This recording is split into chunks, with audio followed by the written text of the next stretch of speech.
بسم اللہ الرحمن الرحیم۔ السلام علیکم۔ حضرت عمر بن خطاب خلافت کے دوران نہایت عدل اور انصاف کے لیے مشہور تھے۔ ان کی زندگی میں کئی ایسے واقعات ہیں جو آج بھی مسلمانوں کے لیے رہنمائی کا باعث ہیں۔ ایک دفعہ کا ذکر ہے کہ حضرت عمر نے اپنے خادم کے ساتھ شہر کا دورہ کرنے کا ارادہ کیا تاکہ وہ عوام کے حالات سے آگاہ ہو سکیں۔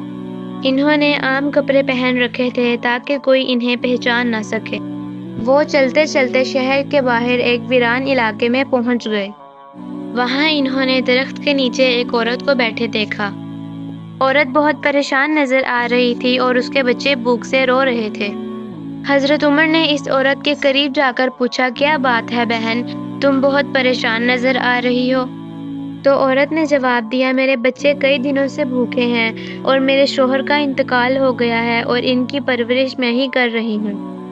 یہ سن کر حضرت عمر نے دل میں سوچا کہ یہ ان کی ذمہ داری ہے کہ وہ اپنی رعایا کی مدد کریں اور ان کی ضروریات پوری کریں۔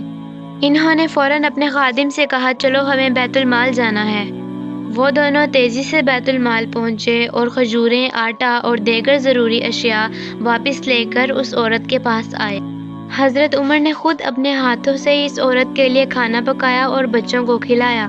جب بچے کھانا کھا کر خوش ہو گئے تو اس عورت کی آنکھوں میں آنسو آ گئے۔ عورت نے حضرت عمر سے کہا، اللہ تمہیں جزا دے، تم نے آج میرے بچوں کی جان بچا لی۔ اور کہا، تم کون ہو جو اس قدر رحم دل ہو؟ حضرت عمر نے مسکراتے ہوئے جواب دیا، میں عمر بن خطاب ہوں، تمہارا خلیفہ۔ عورت یہ سن کر حیران رہ گئی اور کہنے لگی، اللہ آپ کو لمبی عمر دے اور آپ کے درجات بلند کرے۔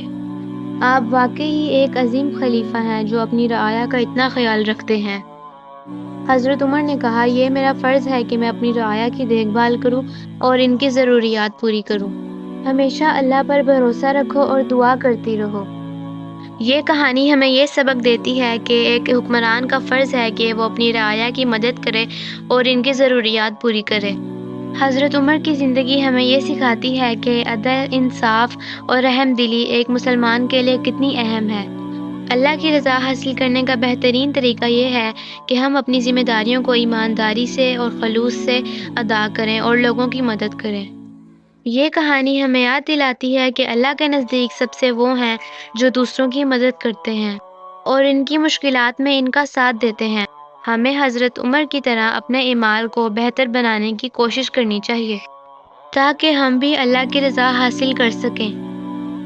مزید ویڈیوز کے لیے ہمارے چینل کو سبسکرائب کریں۔